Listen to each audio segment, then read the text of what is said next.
Hello and welcome. Welcome to Welcome.US's At the Table webinar for this is our special World Refugee Day event, and we're so glad you're here. Thank you again for joining us today. My name is Krista Cartson, and I'm the Senior Director for Sponsorship Initiatives with Welcome.US. And once again, this event is hosted by Welcome.US. We are a nonprofit, non-government organization founded in 2021 to equip and empower Americans to participate in the work of welcoming newcomers, primarily through sponsorship.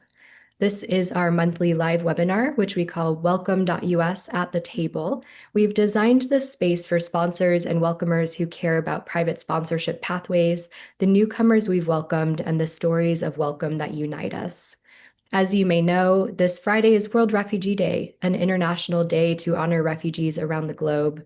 For me, this week is a natural point to reflect on my own grandparents' journey to the United States as Ukrainian refugees after World War II. And it's also a key moment to reflect on what's happening today. In the context of everything that's happening around the world, Americans have proven that they want to be part of the solution and that there are solutions that work for all of us. We've demonstrated it through our own broad participation. So once again, in recognition of World Refugee Day, we will hear from 4 truly extraordinary participants in this work of welcoming. We'll hear from a refugee newcomer, a sponsor, an overseas refugee processing expert, and a domestic U.S. refugee resettlement expert. Our guests will give us a broader picture of the refugee journey from displacement to resettlement, and in the words of one of our guest speakers, finding a new family in a home away from home. Throughout the webinar, we'll be answering questions live in the Q&A function, which is located at the bottom of your screen to the right of the icon that says chat. We won't be able to answer case-specific questions, but we will do our best to point you in the right direction. We will also designate a few minutes for answering the most common questions that you ask live, and also those that you submitted during registration. So if you don't see an answer to your question in the Q&A function, you may hear my colleague Manpreet answer it verbally after she shares policy updates. So with that, it's an honor to welcome Manpreet Theji, Welcome.US Senior Policy Counsel and Special Advisor, to share the latest sponsorship-related policy updates with us and answer some of our questions. Thank you so much, Krista. Hello, everyone. Today, I'll provide an overview of key policy developments that have occurred in the last month, and I'll answer a few of your questions that you've shared during the registration near the end. I want to start with an update on the lawsuit we spoke more in depth about on the April 17th webinar, which you can find on our events page. As you may recall, President Trump's administration has suspended the U.S. Refugee Admissions Program, also known as U.S. RAP, until further notice, including refugee case processing and arrivals. The Welcome Corps program as well, which was a program within U.S. RAP, was terminated in February 2025. A lawsuit, Pasito v. Trump, was filed against the U.S. government's decision to pause U.S. RAP and cut off funds for refugee resettlement. Last month, we mentioned that the district court ordered a compliance framework for the government to promptly comply with previous preliminary injunction orders as they apply to refugees who arranged and had confirmed travel plans to the United States on or before January 20th. However, on May 15th, the district court rescinded its compliance framework to limit it to refugees who have travel arranged and confirmed within 2 weeks of January 20th. So, except for about 160 individuals who meet the special requirements to travel, U.S. RAP processing and resettlement is still paused. These 160 refugees who meet these special requirements have already been notified. If you're interested in the developments of this case, you can follow along using this litigation tracker, which we are dropping in the chat. Many of you have asked if exceptions will be made for certain refugee cases. The U.S. government has not provided guidance on how to request admission on a case-by-case basis, but we do encourage sponsors to seek help from your congressional representatives to understand the process.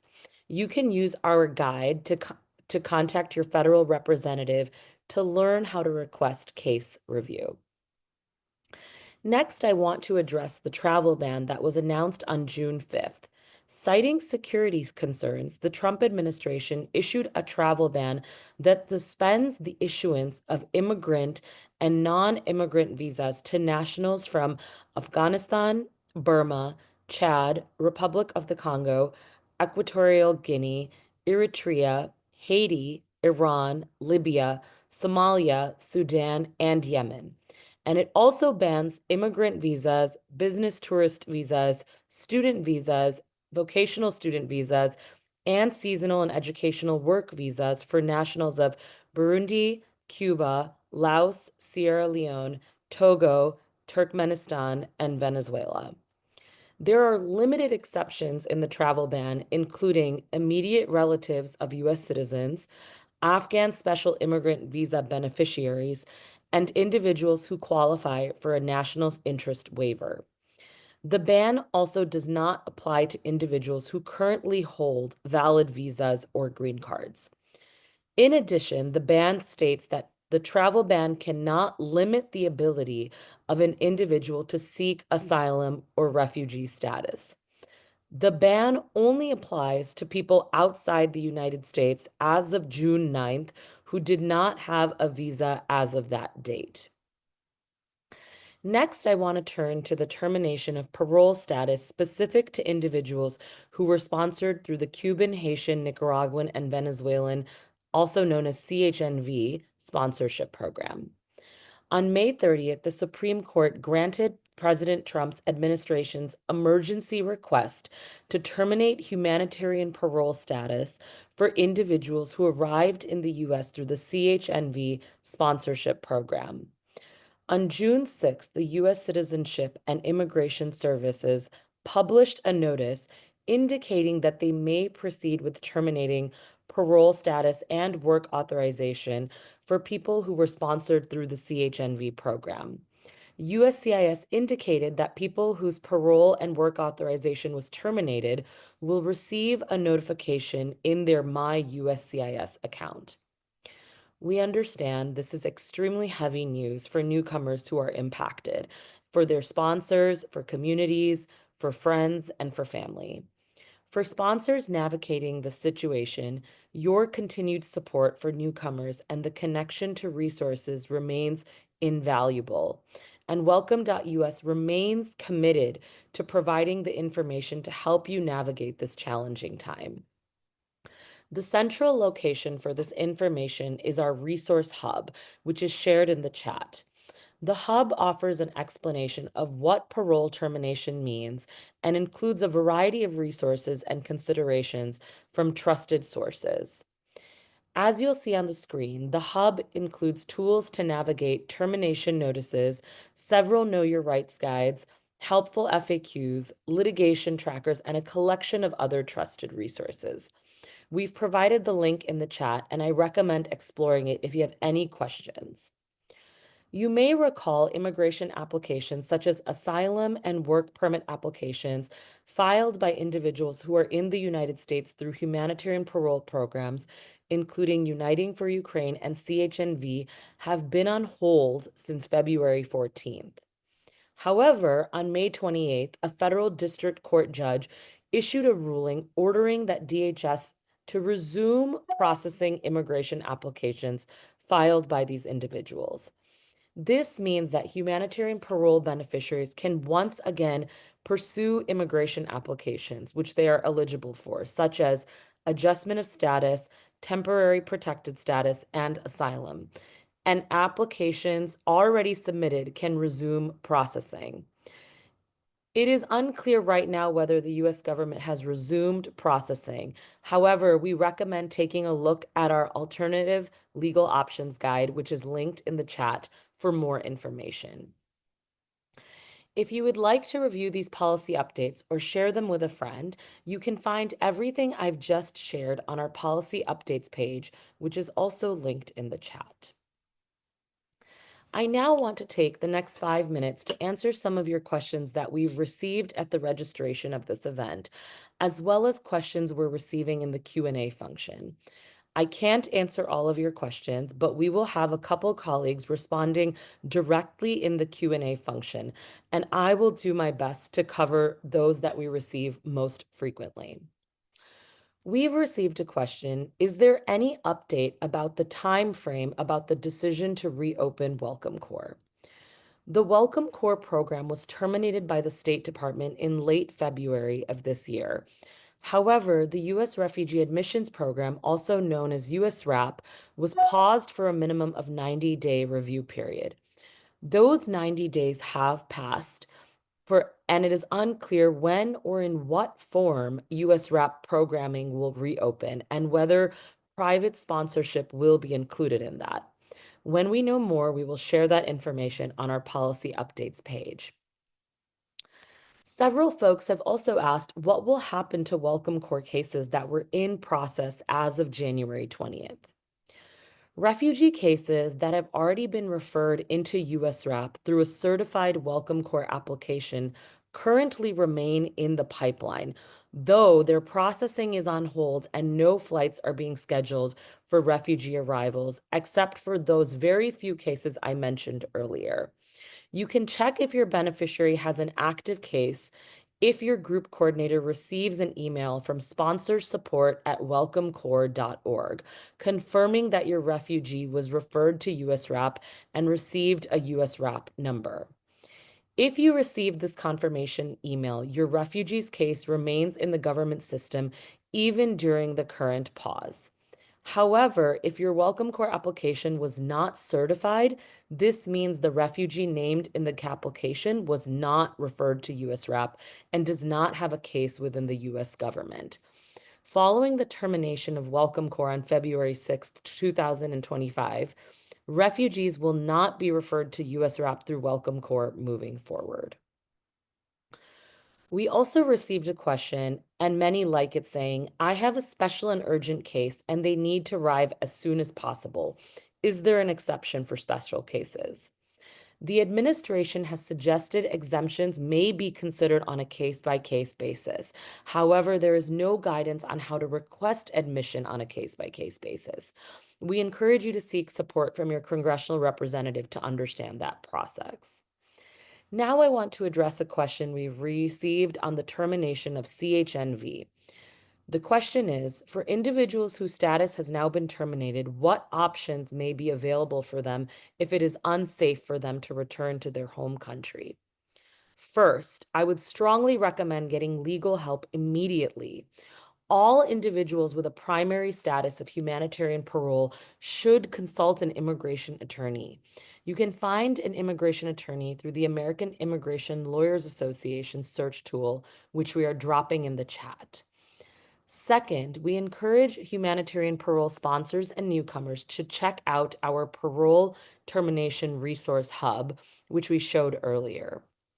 This hub provides relevant resources and guidance for individuals whose parole has been terminated. Additionally, we've received a question about what the impact on SIV or special immigrant visas are for immigrants in the United States. None of these policy updates affect SIV or special immigrant visa holders already in the United States. They qualify for lawful permanent residency in the United States and will eventually be able to apply for U.S. citizenship. The travel ban, which we mentioned earlier, does not apply to SIV holders. SIV holders waiting to travel to the United States can still travel with private dollars. As reported by a trusted partner organization, Afghan EVAC, reception and placement services have resumed for SIV holders as a result of the Pasito v. Trump lawsuit. SIV holders who arrived in the United States less than 90 days ago will be able to receive RNP benefits. For SIV holders who are still abroad, these benefits will be available upon arrival. Follow Afghan EVAC for more updates and details on RNP services for SIV holders. You can find the link in their website in the chat. We received a question, how do these policy changes impact Cubans with permanent residency? If an individual has already obtained lawful permanent residency through the Cuban Adjustment Act, their status is still in place and will not be affected by policies related to humanitarian parole. If a Cuban individual is applying for lawful permanent residency, they are still able to do so. Please see our guide to alternative legal status for more information. Several audience members have asked if U4U beneficiaries should apply for asylum if their cases are being accepted. Yes, Ukrainians who are inside the United States and believe that they meet the legal criteria for asylum may apply for an asylum application to USCIS, provided that they're not legally excluded from filing due to past issues. The legal criteria and procedures are summarized in the article by the Ukrainian Immigration Task Force, which we are dropping into the chat. We have received questions. Does the admission of the 59 Afrikaners through US RAP mean refugee processing is resumed? On May 12th, 59 Afrikaners were granted refugee status and arrived in the United States. This move is following an executive order signed by the president on February 7th to prioritize resettlement for an ethnic minority of Afrikaners. This news does not mean that the US RAP program is functioning again, nor does it mean a system has been put in place for refugees still awaiting processing. We are still learning what this means for the future of US RAP and if these changes will apply to the many refugees still seeking safety. While I wasn't able to answer all of your questions, you can find more guidance on our website. With that, I'll hand it back to Krista. Thank you, Manpreet, and a great thanks to our colleagues who are also answering questions live in the chat as we speak. For those who have attended our webinars regularly, you'll notice that we always provide policy updates first and seek to answer your most commonly asked questions as best we can right up front. So if you have any additional questions or feedback about the content we provide in our webinars, we welcome your continued questions in the Q&A function and your feedback in the survey that will appear on your screen after the webinar. But with that, it's an honor to introduce our guest speakers today to share more about the refugee journey with us. Karen Monken has over 10 years of experience supporting refugees and is currently joining us from the U.S. Resettlement Support Center in Kenya. Karen, welcome to the table. Can you tell us more about your background in refugee resettlement and what your current role looks like at the Resettlement Support Center in Kenya? Sure. So I've actually been working in the U.S. Refugee Admissions Program since 2009. I started as an intern in my social work program at one of the agencies that was resettling refugees in the Dallas-Fort Worth area. And when I graduated, I was hired on to lead the resettlement program there. And then I later moved to work at World Relief and then HIAS at the national level. Those are two of the 10 national resettlement agencies that have been doing resettlement work for decades. Initially, I worked on placing assigned cases with their resettlement offices around the country and filing family reunification applications and communicating with overseas partners to make sure cases were processed appropriately and that cases arrived successfully. So I was then promoted to oversee not only pre-arrival but post-arrival initial resettlement work at HIAS, and then the fall of Afghanistan happened, and I happened to also be co-chair of the resettlement committee of Refugee Council USA at the time. And so I was working very closely with federal and state partners in Operation Allies Welcome. My most recent position was with Church World Service at the Resettlement Support Center in Nairobi, Kenya. And the resettlement support centers are an integral part of the U.S. Refugee Admissions Program. They facilitate the processing of refugee cases from the referral stage through departure to the U.S. And I was the Associate Director of Program Compliance, overseeing several technical units including those that dealt with monitoring and evaluation and learning, liaising with technical partners in the US, and upholding program integrity. Unfortunately, recently, as you are well aware if you've been attending these webinars, there was a stop work order issued by the new administration, and no new departures have been allowed through the USREP since January. And because of that, Church World Service had to let go the majority of the staff at the RSC and also many across their offices in the United States. All the more reason, Karen, that we're so grateful for your time and sharing your expertise with us today. You'll explain a little bit more about refugee processing in a bit, but for now, can you tell us more about the refugee experience? What would qualify someone as a refugee when they come into your office, and what is their life typically like? Absolutely. So, not only is a refugee defined in the U.S. Immigration and Nationality Act as any person who is outside any country of such person's nationality, who is unable or unwilling to return to, and is unable or unwilling to avail himself or herself of the protection of that country because of persecution or a well-founded fear of persecution on account of race, religion, nationality, membership in a particular social group, or political opinion. So there's 4 basic criteria.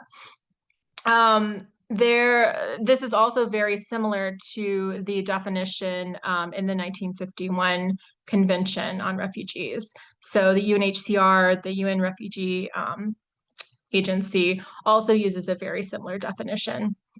And they just released new data this last week that estimated that at the end of 2024, there were 42.7 million refugees in the world out of more than 123 million forcibly displaced.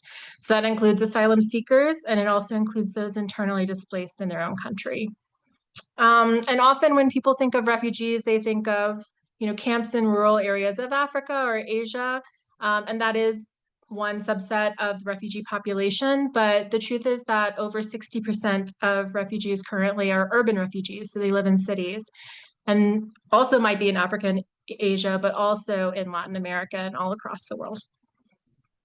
Thank you, Karen. Can you tell us now what that process looks like for a refugee or individual or family who has just fled their home? Mm-hmm. So once someone's fled to another country, they have to register with the UN or with the host government, depending on the capabilities of that government, to receive any support. And so it can look a little bit different in each country. They might apply for asylum in that first country, and then they go through a process called refugee status determination.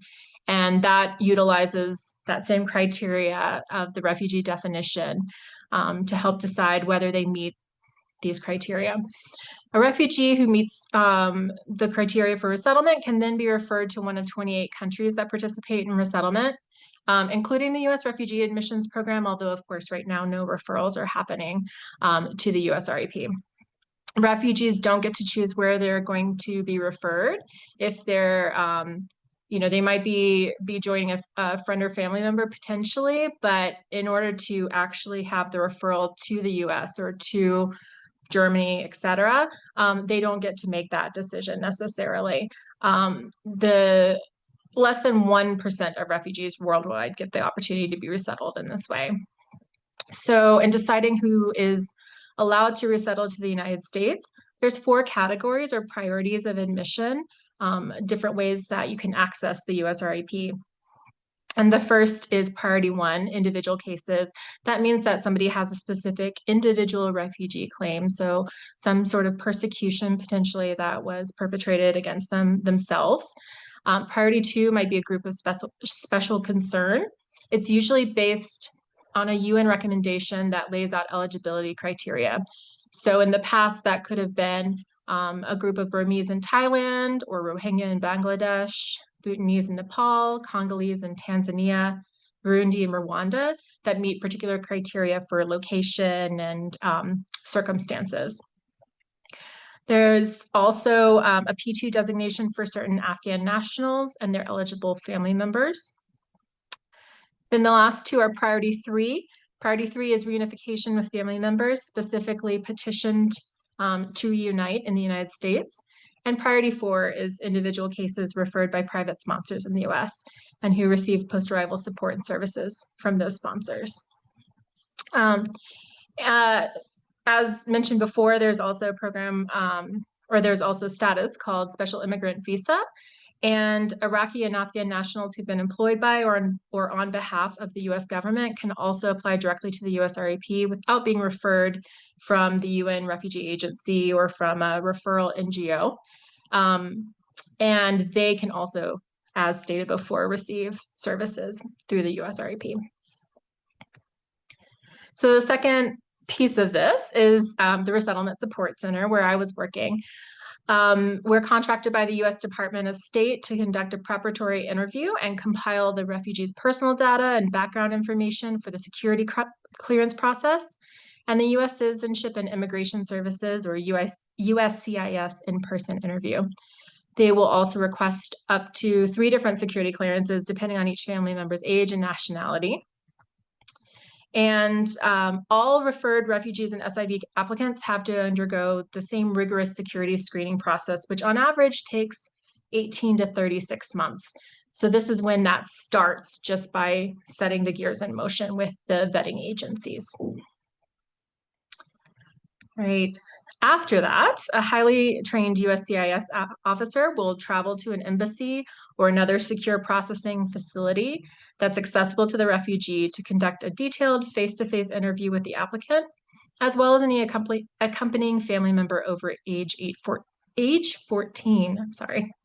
The officer evaluates the applicant's credibility and considers whether his or her testimony is consistent with country conditions, other relevant interviews, and supporting information. Based on the interview and the information in the case file, the officer can determine whether the individual qualifies for resettlement and is otherwise admissible under US law. So there's 3, of course, different outcomes for this: approval, denial, and no decision. And in the past, there could be people stuck at the no decision point for a very long time. So recently, in the last administration, one of the goals was to move people out of no decision so that they weren't stuck in this limbo. The USCIS officer will submit the application to the Department of State for final processing if approved. And the conditional approvals become final once results of all security checks and medical screening have been received and cleared. They'll take fingerprints and photographs, and those also feed into additional security checks run through the FBI, the Department of Homeland Security, and the Department of Defense systems. And these include a variety of data, including watch list information, data on previous immigration encounters on the US and abroad, and also fingerprint records from countries like Iraq. All applicants approved for resettlement in the US are also required to undergo medical screenings that are conducted by the International Organization for Migration, or IOM, or a physician designated by the US Embassy if there's not an IOM physician nearby. And this ensures that the applicant does not have any communicable diseases that could pose a public health threat and so prohibit their admission to the United States. As part of this final processing, in addition to the medical exams, every refugee from category P1 to P3 is assigned to a resettlement agency in the United States that assists them upon arrival. And that agency places refugees with a local office or affiliate that would then, once arrived, meet them at the airport, set up an apartment, and assist them with integration upon arrival. As we know, P4 refugees who have been sponsored to come to the United States are assisted by the sponsor groups. And the last piece of this final processing is cultural orientation. Refugees are offered cultural orientation while waiting for final processing to prepare them for their journey to an initial resettlement in the United States. So then, once all of these criteria are met, they've been approved, they have cleared security checks, have valid and cleared medical screenings, and are assured by a resettlement agency or private sponsor, they are able to travel to the United States. Upon arrival at one of the few US airports that's designated as a port of entry for refugee admissions, A Customs and Border Protection officer will review the refugee's documentation and conduct additional security checks against its systems and the TSA's secure flight program. CBP will ensure that the arriving refugee is the same person who was screened and approved for admission. So I think that's maybe the 9th or 10th check that I've mentioned. So altogether, refugees are really the most vetted entrants into the United States. And hopefully, the final step is the reception in the United States by a resettlement agency, a family member, or a sponsor group. So I've included here a map that RSC Africa uses, and it's public for refugees to see the process and understand how long this process can take. While we like to put things in clear, pathways, that doesn't mean it's as clear as this. You could have something expire and go back, or something might hold you up longer. There's another version of this map I couldn't find that shows an interview with somebody who's pregnant, and then there's a baby at the next step, and then there's a child at the next step, and then maybe a teenager by the time they come to the United States. So this can really take a really long time. It can take the process can take as little as several months, or it could take many, many years. So last year, several families departed from Africa who had been in the US REP system for more than 20 years. Like I said, this could be because the family composition changes, and so new checks have to be run, new information needs to be gathered, new restrictions are put in place, or because clearances expire and have to be rerun. And it's exacerbated if they're living in a country without an RSC office, without staff on the ground, or without a significant number of other refugees to plan a visit around, not only for the staff from the RSC, but also staff from the US government who come to vet the refugees. So in the past several years, though, they have been moving to pilot virtual interviews and working closely with the Department of State to resolve other bottlenecks in the process in order to serve these populations faster, more cost effectively, and with more dignity. But of course, throughout this time, life continues. Babies are born, people marry or pass away. But depending on the country in which the refugee is living, they can have vastly different access to food, shelter, education, or work opportunities, and very different levels of safety. So again, there is no one picture really of what this process might look like. And of course, as mentioned earlier, currently US refugee processing is paused. So the process that I described is not happening at the moment, but this is the typical process when the US REP is functioning. That's just incredible, Karen. Thank you for sharing your expertise and wisdom with our audience today. It's just, as you mentioned, there's no maybe typical standard experience that a refugee participates in, but I'm so thankful that you've shared really the nuts and bolts of what that process looks like for everybody, even though it's not everyone's specific experience. And we all know that that is just one part of the journey.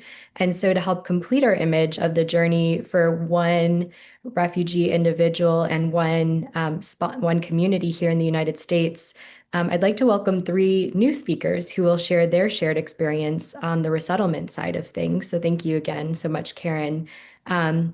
It's my pleasure to introduce Rukshar Oria, who is a refugee newcomer who fled her home in Afghanistan a few years ago and arrived in the US this January with the support of her all-star sponsor, Teresa Tauris. A warm welcome to you, Rukshar and Teresa. And also joining us is Nadia Hoshmand, the Director of Refugee Resettlement at Patchwork Indy, where she spearheads resettlement operations across Indiana and assists sponsors in welcoming new arrivals, including Teresa and Rukshar's case.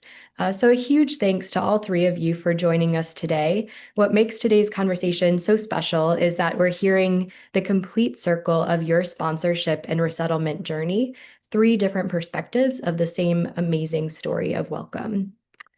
So, Najia and Rukshar, you both have such powerful stories of leaving Afghanistan and coming to the US as refugees. Rukshar, you've arrived much more recently, and we're so glad you're here. Can you tell us a little bit more about your experience from Afghanistan to the United States and really where did it begin? Hello, everyone, and greetings. Thank you so much for the opportunity to share my journey with everyone. So I will start answering this question, but where did it begin? So this journey began with Kabul fall down, where it wasn't not only a country fall down, it was broken hopes of thousands of people. So leaving Afghanistan was one of the hardest moments of my life. I left behind my home, my career, people whom we love. But coming to USA also was a new chance of life for us. It's been a journey filled with both deep loss and hope. Um, this hope that we'll come to a safe country, we will start our new life after suffering lots of mental torture, physical torture, everything. It became a strength for us to carry my and our past with pride and look for the future with strength and gratitude. Thank you. That's just so beautiful. Thank you, Rukshar, for sharing just a bit about your story. And we look forward to hearing more about your journey. But for now, I'd also love to introduce Nadia. Nadia, you work with Patchwork Indie, which supports sponsorship pathways for groups like Teresa's. And in fact, you did support Teresa's group. How would you describe sponsorship and your role in supporting sponsors and newcomers broadly? Thank you, Krista, and hello, everyone. So honored to be here and sharing a little bit about the private sponsorship program and journey and how we, as Patrick Hindi, being one of the partners with the private sponsorship programs under Welcome Core earlier, and then now under Sponsor Circle, as we continue this work to support many more families who are making a transition and a journey after so much of trauma and dilemma they are facing in their home countries and making a pathway to safety here finally, like Rukhsar's powerful story and the journey that she made it out of Afghanistan and spent a long time in a third country and finally made it here to the US. At Patchwork Indie, as we are one of the partners for this program with Community Sponsorship Hub to resettle the refugees. And as we resettled Rukhsar's family here in Indianapolis,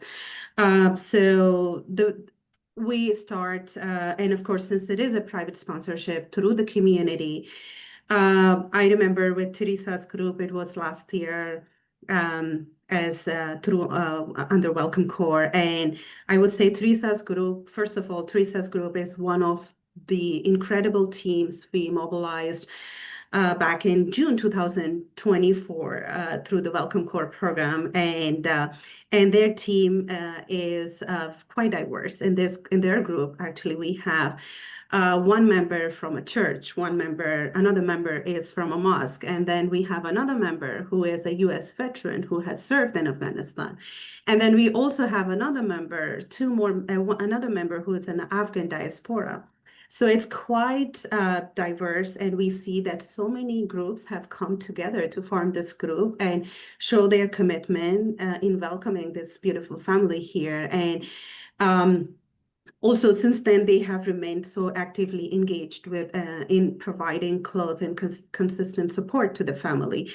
And so through the sponsorship program, as we mobilize our sponsor groups and our sponsors, basically, as we go to the community. So the first step would be to have been with Teresa's group that we walk them through the program. We provided them a training on this program, how this program looks like, what are the responsibilities of our sponsors in the next 90 days period once the family arrives here and in the US, and then how that process looks like, and then what are the what things needs to be arranged ahead of time, the pre-arrival orientation and the post-arrival services. So there are steps that involves under this program, and we work very closely, step by step, with our sponsor groups, and with Teresa's group particularly. We worked back then in 2024 to prepare their group to welcome Roxar's group and Roxar's family. We also so under the sponsor under the Welcome Corps program or private sponsorship program, the group a group of 5 people had to come together, and they had to go submit an application. But before that, they had to do their background check.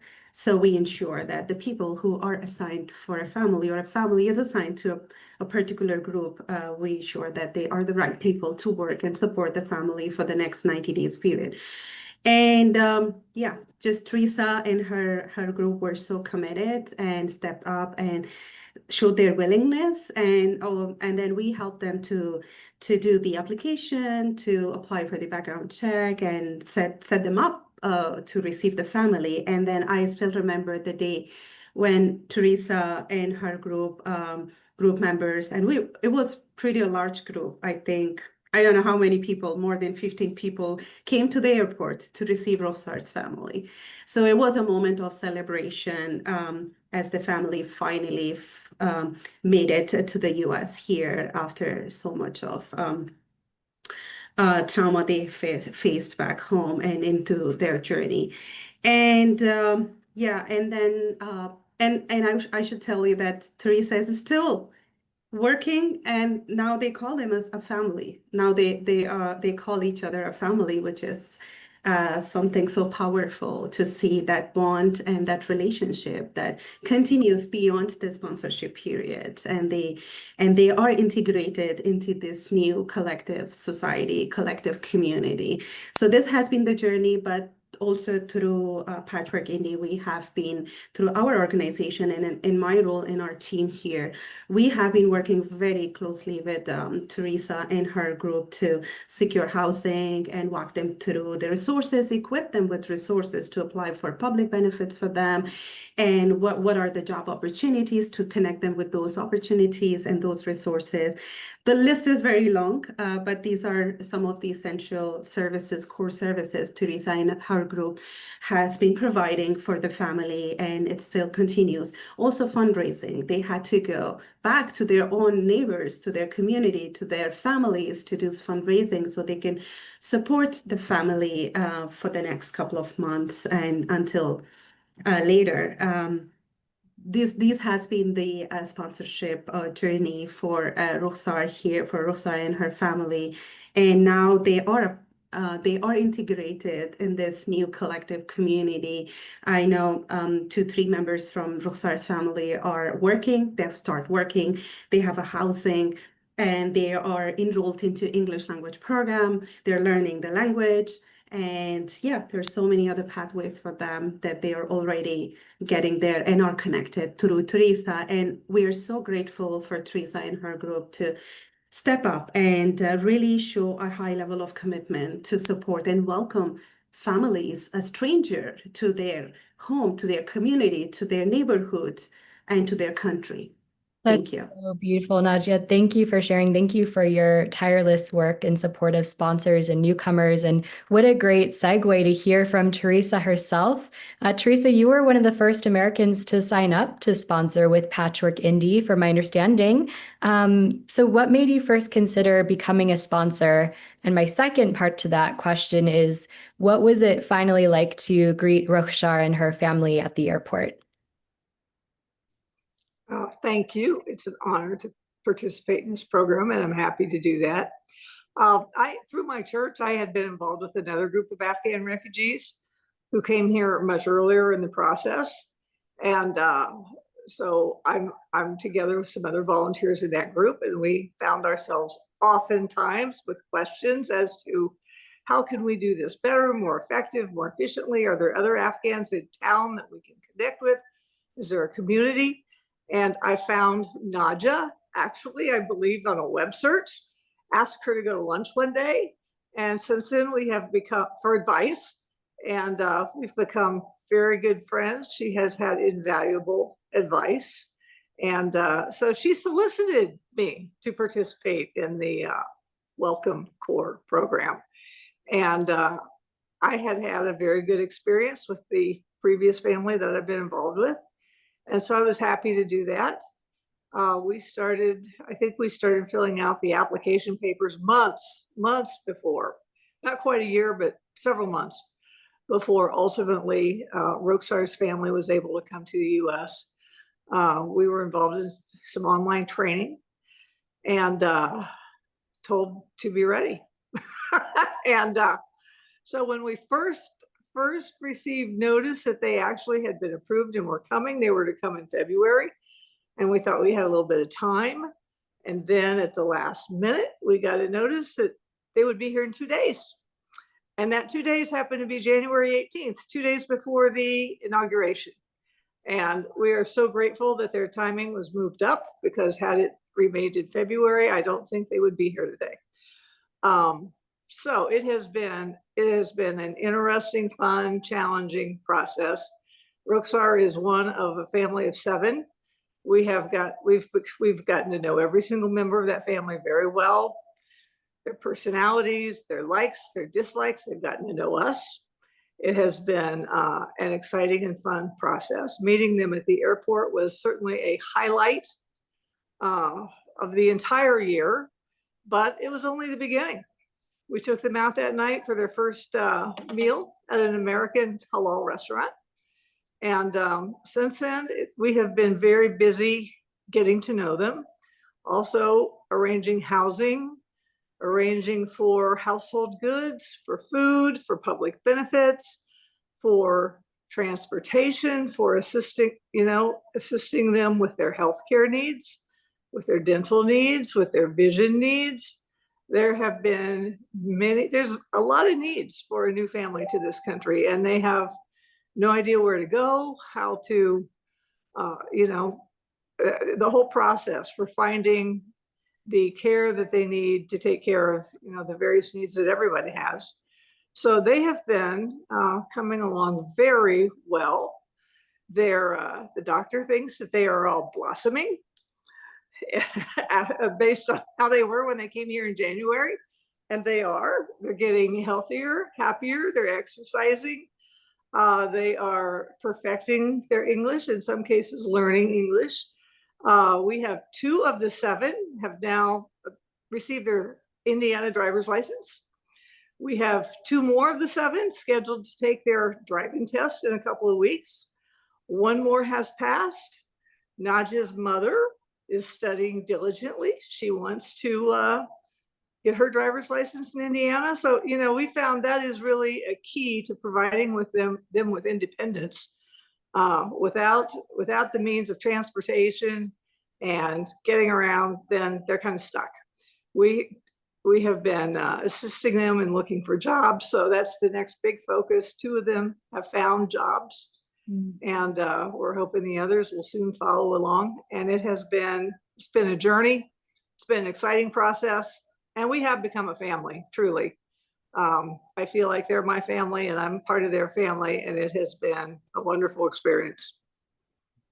That is so beautiful. And just realizing it's June 18th, so just months to the day after you all arrived, you're joining us today, and you have what a story of blossoming to tell. I love that word.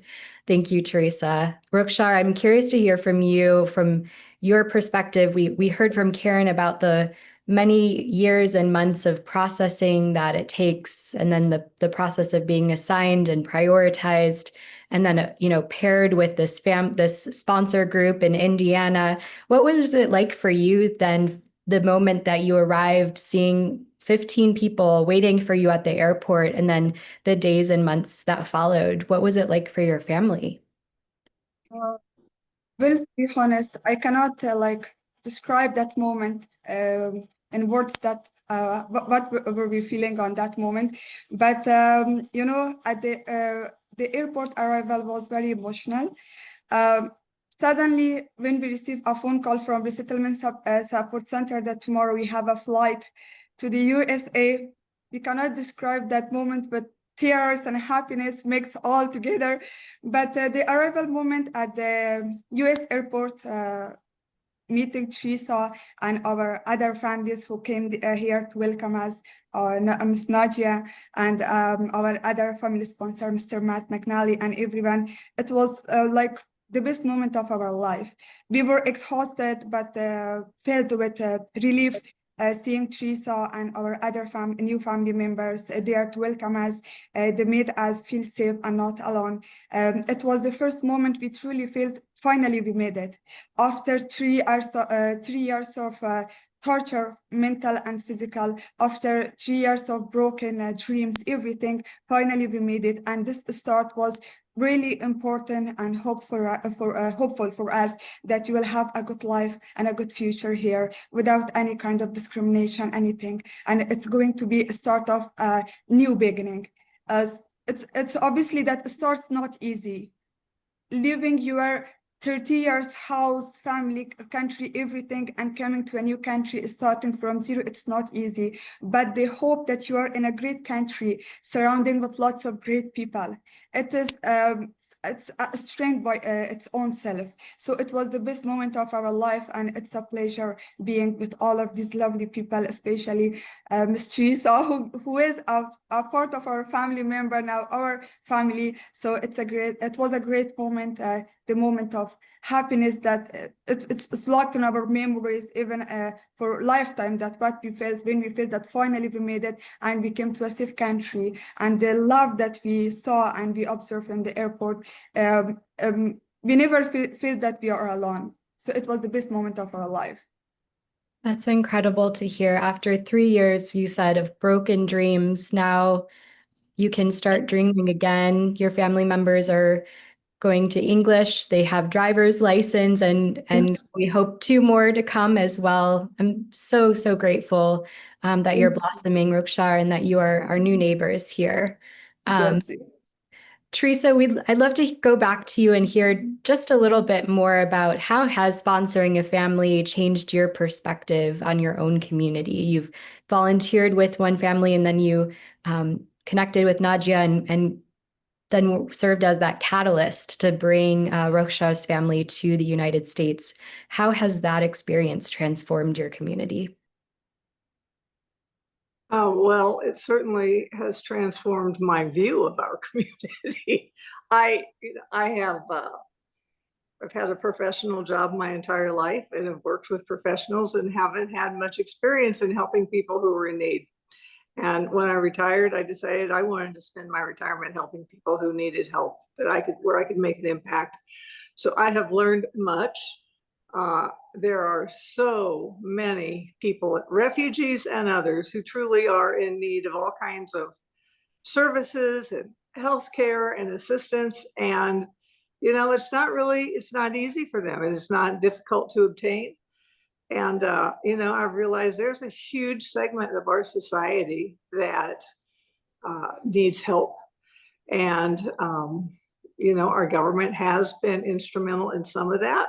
It's our fear that some of that may go away, and that will adversely impact millions of people in this country who really need help and who are here to be a part of this country, to make a contribution, to work here, to live here, to have families here, and and to contribute. And so it's been an eye opener for me, and it has made me, I think, far more in tune with needs in our community, not only here in Indianapolis, but it's a nationwide thing. There's a lot of people in this country that are in need.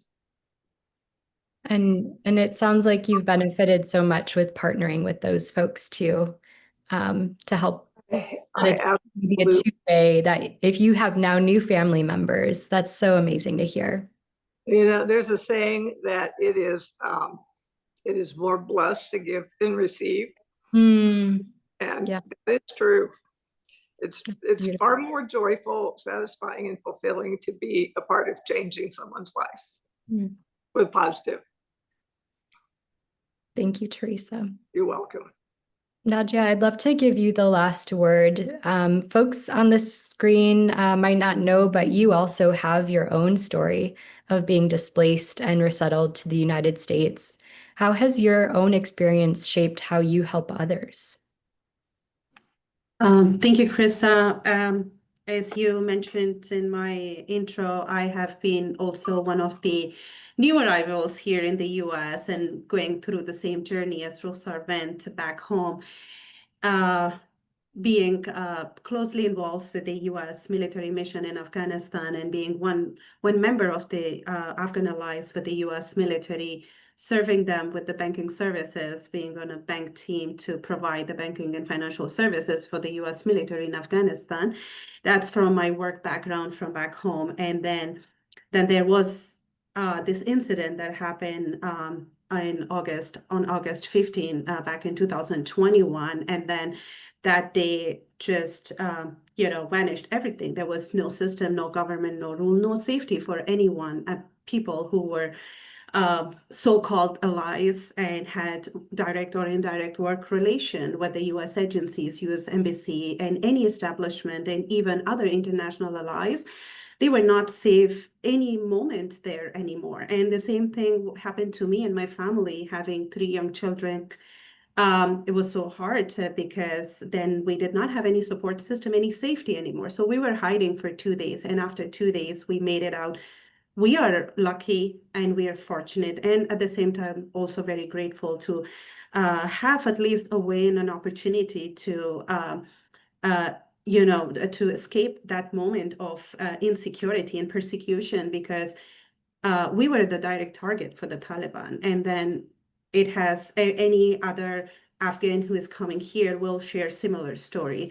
And then as we were evacuated by the US government under the Operation Welcome Allies, and finally ended up here in Indiana at one of the military bases, and had some time there for 3 months until we got resettled through the Resettlement Agency and RNP program here in Indianapolis. I had the opportunity to get involved and engaged with the Afghan community there and helping those families.